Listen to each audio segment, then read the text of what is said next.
corrosion. So corrosion is undesirable redox reactions. You get metals being oxidized because they're exposed to various oxidizing agents in the environment. Oxygen is easily reduced, so it can bring about the oxidation of other substances. And of course, there's oxygen in the air, right? So corrosion of most metals will be spontaneous when paired with the reduction of oxygen.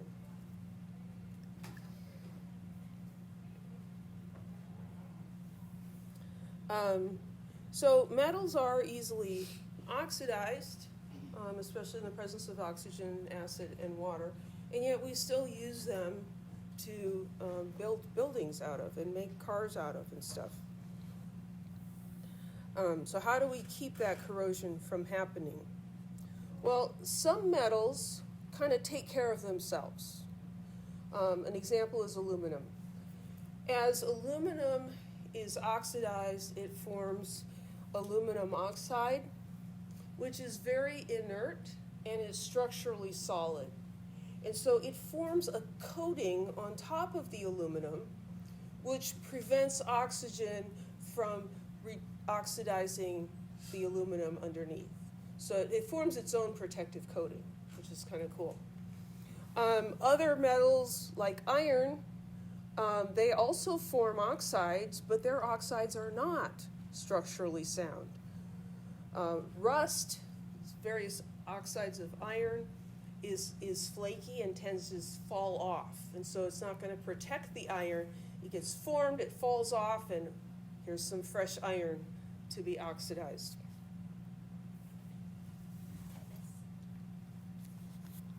And it causes tetanus. No. What does cause tetanus? I mean, you can get tetanus from stepping on a rusty nail, but it's not from the rust itself. Yeah.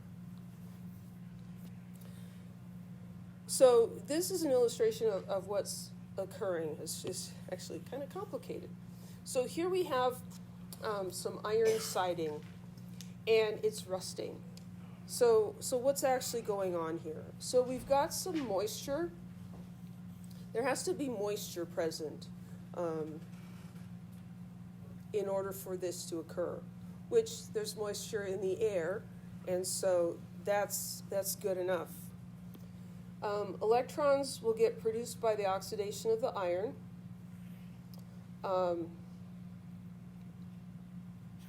So here we have, this is so confusing. So here we have the anodic region. We have the iron being oxidized, and those electrons are going to react with oxygen and hydrogen ion.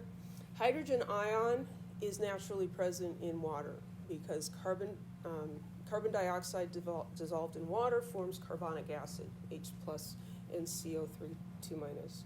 So there will always be some hydrogen ions present there. And then the iron 2 ions can travel through the surface moisture and be further oxidized to iron 3 plus. And then rust is actually a hydrated form of iron 3. There's lots of different compositions that vary depending on how it was formed. And that's why we don't give rust a particular chemical formula, because it's actually a hydrate.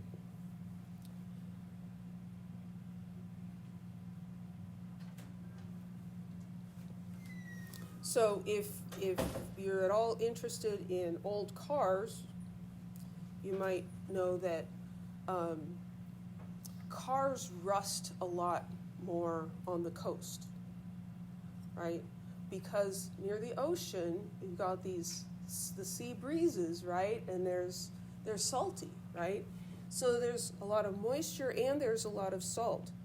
Well, this cannot be pure water. There has to be some ions in there to conduct.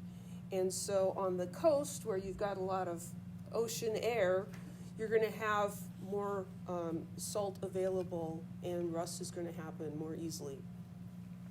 Rust also happens a lot in northern states like Minnesota, where they get a lot of ice on the roads, and so they put salt on the road to melt the ice.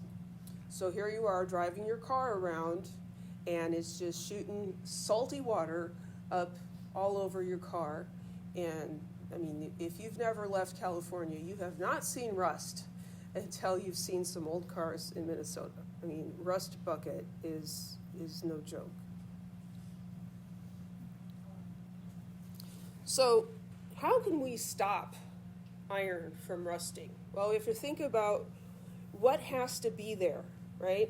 So we have to have moisture, right?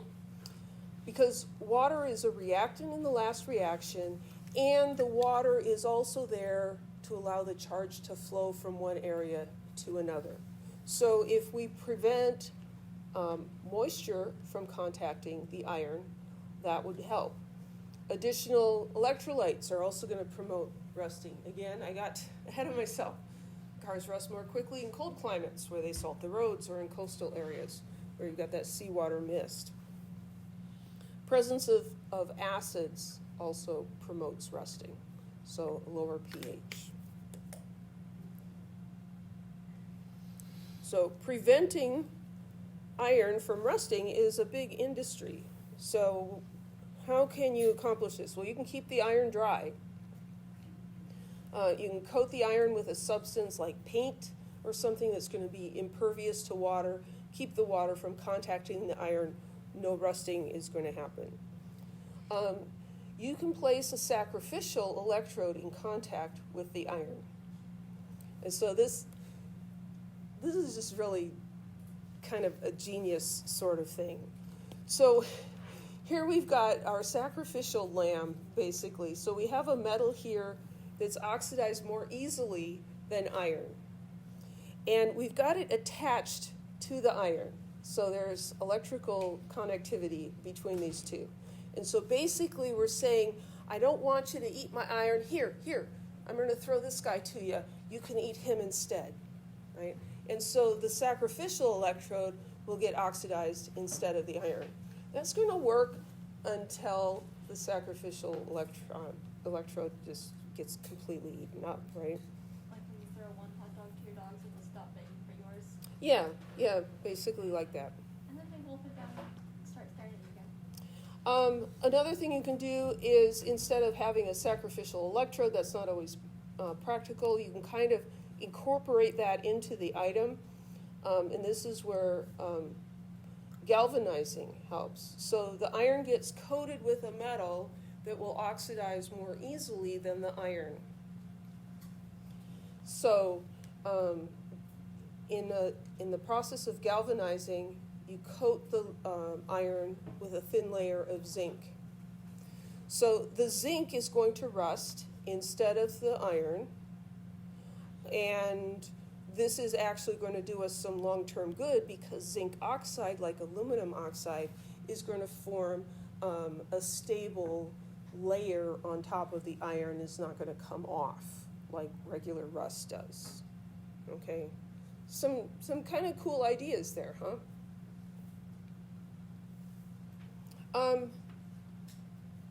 This is one that you can't answer without a list of redox reactions. I mean, of electrode potentials. Will we have a list of those for the exam? If I asked you this, yes, I would give you that. Which of these metals does not act as a sacrificial electrode for iron?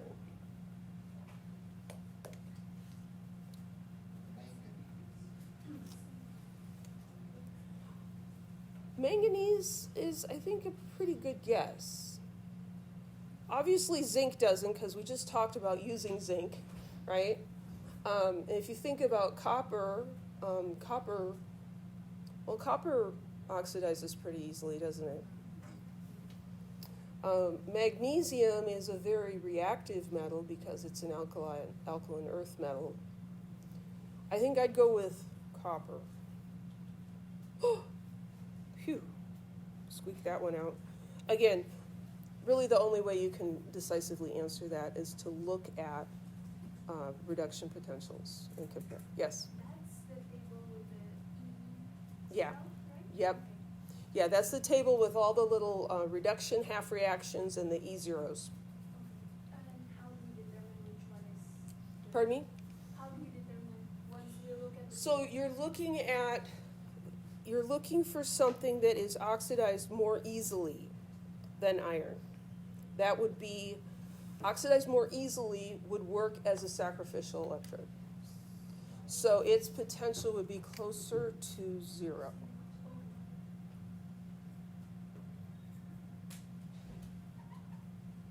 Reduction. Would it be possible? That's a good question. Yeah. Isn't the Okay. So let's think this through. So there's a couple of different ones for copper. There's this one and there's this one. And there's also that one. And then we're looking at this compared to iron.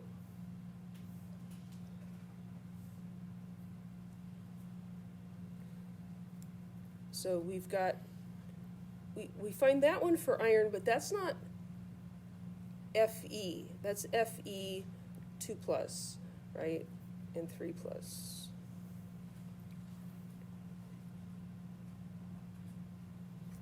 So that's the one right there. So in the process of rusting, the iron is being oxidized, right? Let's do this.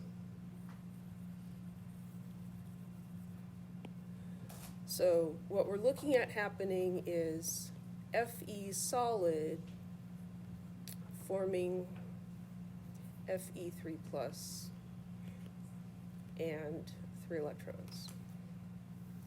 And so the standard potential for reduction is negative 0.036. So if I reverse the equation, what do? Flip the sign. I flip the sign. So this is going to become plus 0.036.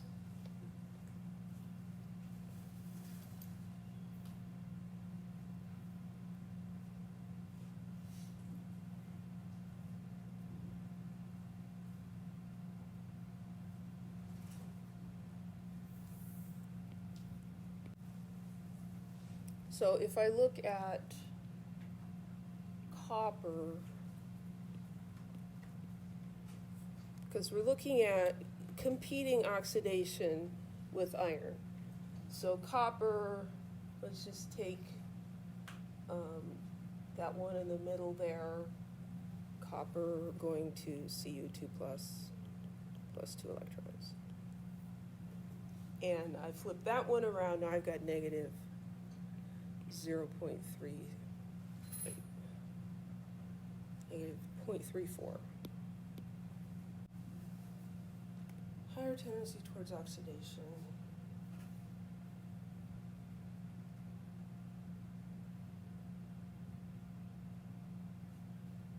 that makes sense.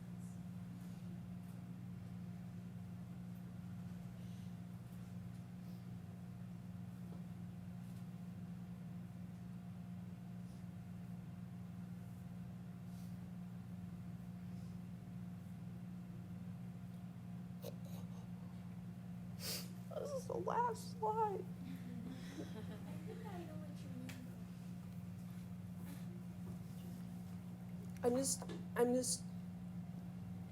I can't figure out how to explain it. Is it like because it's minus, so it's like spontaneous, and so it will be taken first rather than the Fe?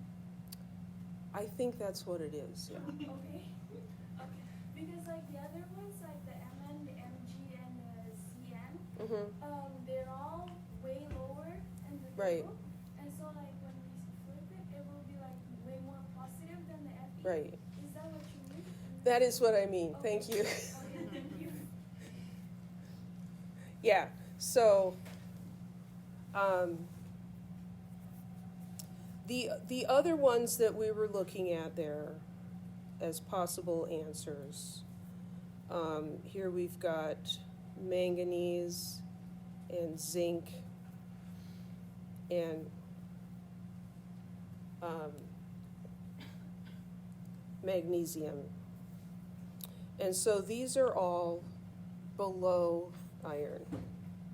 And so if we're looking at their being oxidized, those potentials are going to be higher, plus, whereas copper's is negative. Yeah. Phew.